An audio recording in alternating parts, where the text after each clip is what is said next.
Hello everyone, welcome back to the GameSpot E3 2017 stage. It's a good start. Yes. Joining myself and Tamor is Daniel Orihuela from Nintendo Treehouse, Lord and Master of the Treehouse. No, I'm not the Lord and Master of the Treehouse. Don't say that. That'll be a horrible title to have.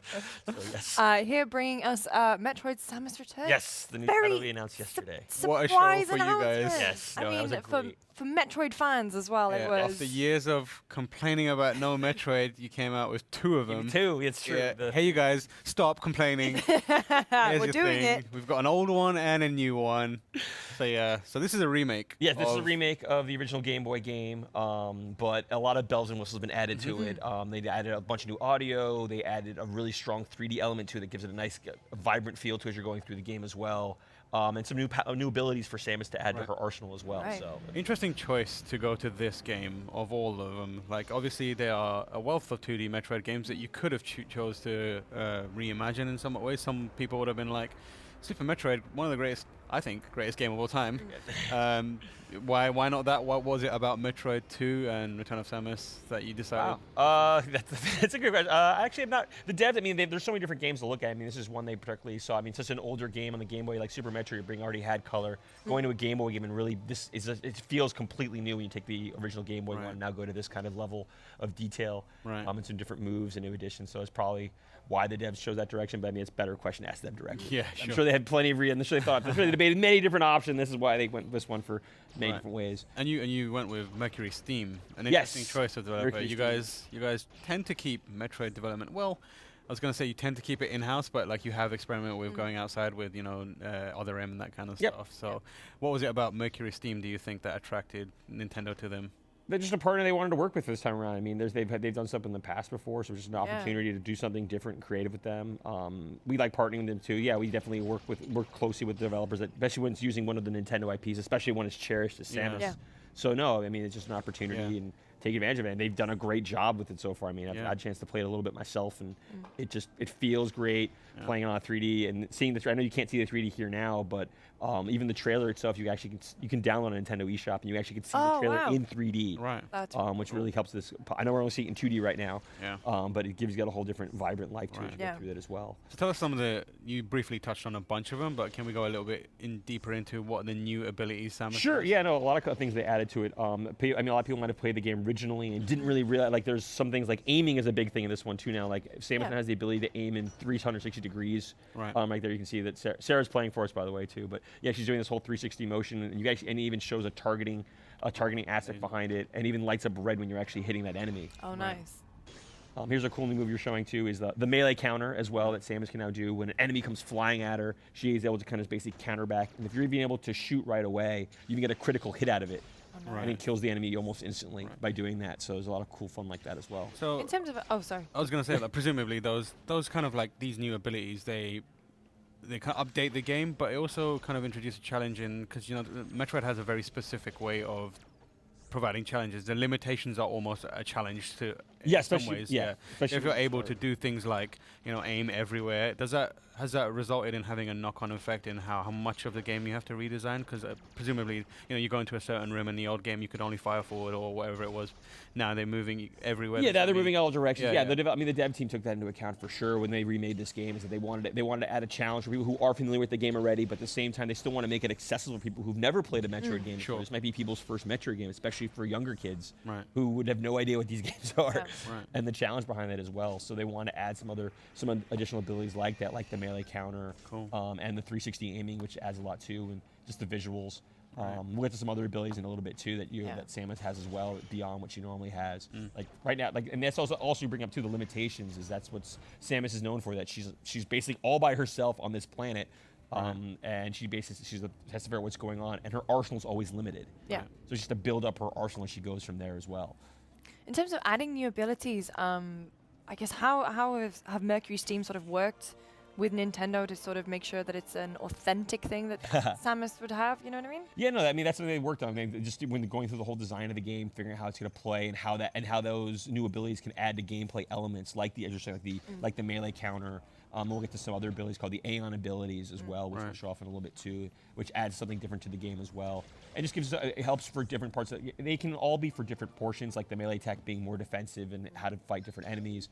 The Aeion abilities, we get to that too, is more of a scanning ability, like Scan Pulse. We'll get to that. Right. Kind of changes up in that direction as well. Okay, cool. So you've redesigned Samus in quite some significant ways. But what about the world around Samus? Is that similar to the original version of the game? It is similar to the original, but I mean, again, that was all in just the old school Game Boy screen of no color involved. So I mean, just bringing all that stuff to life is just something different that people got a chance to experience when the dev team was working on this game, putting this all together. So people who have a considerable amount of experience playing the original version of the game, perhaps may even know it off by heart, they'll have a different kind of experience here. Yeah, for sure. No, I mean, they definitely want to make sure people who came back to the game experience a little bit of a different challenge. The bosses, which we kind of showed a little bit in the trailer, and those kind of things like that. We'll even get a chance to fight one of the bosses soon here as well. Right.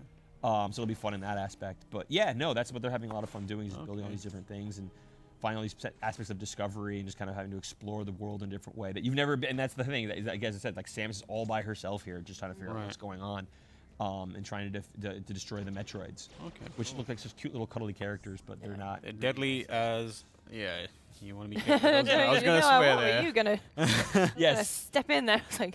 Yes. Be careful of those Metroids. except for that one baby Metroid, of course. The baby Metroid. Yeah. But this is the new ability right here that we're about to get right now. This is the Aeion ability. Wow. So this is going to add an element to the exploration. So right now, if you shoot straight ahead, you don't know where you need to go. Like by shooting straight ahead, the wall. We'll get to that in a second. But yeah, when you start shooting at the area right in front of you. You won't be able to destroy it, so you have to figure out where do I need to go. So there's that little yellow meter that appeared there. That's the basically the energy of the Aeion abilities.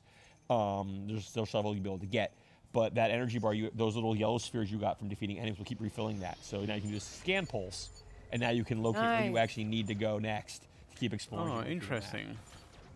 That's quite a significant change. Yeah. Like, a lot of Metroid is about hitting a wall and guessing and kind of having. That's how you learn the world, right? Yeah. You hit a dead end and you're like, well, I guess I need to re-examine everything that comes before. Whereas if you have this ability now, it's kind of like you always know where to go. So that must have been to an some interesting extent, discussion. Yeah. Still, I mean, that's the thing. You want to make the game accessible to not just the hardcore fans, but people who never played it. And it's an ability. You can choose to use it or choose not to use it. It's up to the player to decide how they want to use these things and take advantage of them. And you have the map at the lower screen too, which you can even put markers on the map below too to remember locations you haven't gone to before. So it's not like having to memorize or draw. Like when I was a kid, I remember drawing maps. I love doing that. All maps that you can find where you needed to go, and doing all those things as well. So this is kind of drag and drop menu screen here. You can simply just add where you want to put locations, and remember where you wanted to go. Because that's one thing you get to remember from Samus from these games too, is that when you get these abilities, you have to go back and track them. You have to get the morph ball, the charge beam, things like that. Yeah. Or bombs as well, so it's just a fun thing to keep going in that direction. Yeah. It seems like smart additions to it, but as a long-time fan, it'll take me a little time to get on board with it because I'm like so used to having this specific type of experience with Metroid. So this is kind of like I welcome it. Yeah. Yes. It's going to take some time for me to get used to it. What did I tell you? Never trust a Metroid. But it's like it's the additions that kind of bring it to the modern day, right? Because the way the gamers play games has changed a lot. Yes. I mean, and it's nice that the game is sort of being updated to reflect that, but you can also choose to play it the old way. The way you want. Yes. Yeah. I mean, that's the thing too. I mean, the gaming audience has just grown so much over the years. Yeah. I remember when I was a kid. I mean, there's only so many people who play video games, and now they're trying to get the people who are like the hardcore gamers, the more casual gamers. Everyone has different feels to it. Some people like playing for 20 minutes. Some people play for like 30-hour sessions. So whatever works for each person going through all that. So yeah, it's just a fun experience in that way to keep having fun with the game. Yeah, and I guess it helps kind of build Samus's profile back up again. She's been gone for quite a while. So like having the least amount of barriers to people enjoying Samus and Metroid again would be beneficial for future Metroid projects. I imagine you want to have people know the character and be kind of like engaged with it. And if you have an incredibly difficult old school Metroid game, that might be a bit difficult to do. No, for sure, and that's one thing I even like too. Even talk about the design. Like Samus in this one looks a lot more like the old school, like cleaner look, more like what you see in Smash Brothers, than what you see in Metroid Prime, which is cool. And even the amiibo reflects that as well. There are 2 new amiibo coming with. One is Samus in her more classic, like on her. It's the cover art, isn't it? Yeah, the cover art from that one. Yeah, it's really cool. But then even the other amiibo is the Metroid. The Metroid, but it's even squishy. Squishy Metroid. Squishy, and a lot of people have been checking out in the booth. I don't buy a lot of amiibo because I know if I did, it would become a problem. I'm buying that one for sure. No, we had a moment when we were watching the Treehouse yesterday, where everyone was like, "Amiibo, oh god," because everyone just sort of felt their wallets get a bit lighter. Pre-order coming up. I know, I'm trying to pre-order right now. Oh, and actually here we're fighting against a boss. This is one of the first the first kind of bosses you're gonna fight. You have to figure out how to defeat it. Oh, well, now we know. Yeah, now we've given it away. Thanks. Yes. Spoilers, guys. And Sarah's actually really good at this, so she basically quickly did the melee counter, went right to her missiles, which is just holding on the shoulder button on the side, and you're able to then quickly see that. Cool. Yeah. Is there any sort of like, obviously one of the big new mechanics for Metroid since Prime's introduction has been scanning and kind of looking in your environment, and is there any sort of element of that, or was there a discussion about maybe bringing that forward?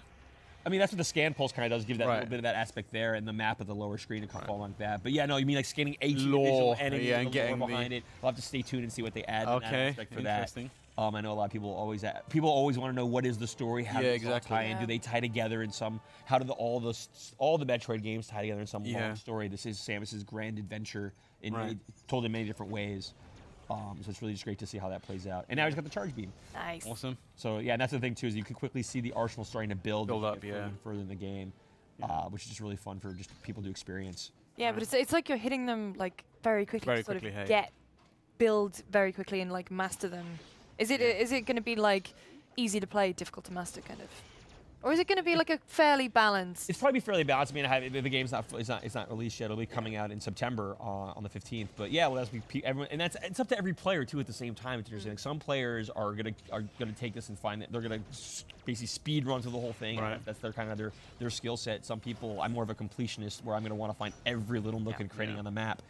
And see what else I can discover beyond that. Even try to find all the secrets, all the energy tanks, all the missile inventory increases, all those things as well. I'm a big fan of the aiming animation. When she's aiming behind her, she just looks bored. Right. She's like, I am too good for this. The cool thing too, when you're aiming too, if you notice that when you're aiming at enemies, it actually turns red. Right. When you get on that, so you actually know when you're going to hit. Okay, so when you're in line. Yes, when you're in line of sight. Because that was tricky with the games where you could aim diagonally. Aim diagonally. Lining it up and then shuffling forward a bit just to hit them, and enemies were moving at the same time, so you're constantly going back and forth. Yes. But man. We're ending our little demo here now. Right. The last part we're going to be showing is this animation here going on. But this thing right here, that water below is now dropping level. Before that dropped, you couldn't go past anywhere because it's that water would just basically take damage. Damage while you win that. Okay, so when is this game coming out? September 15th. September 15th. Along with the amiibo too. All right, get my pre-ordering. It's not far off. No, not at all. Excited for that. Well, Daniel, thank you so much for joining us. And guys, for all the latest from E3 2017, don't go anywhere. The lobby is going to be live from the E3 show floor in 15 or so minutes. We're going to have Harvey Smith talking about the new Dishonored DLC and Jake Solomon talking about XCOM. So make sure you stay tuned.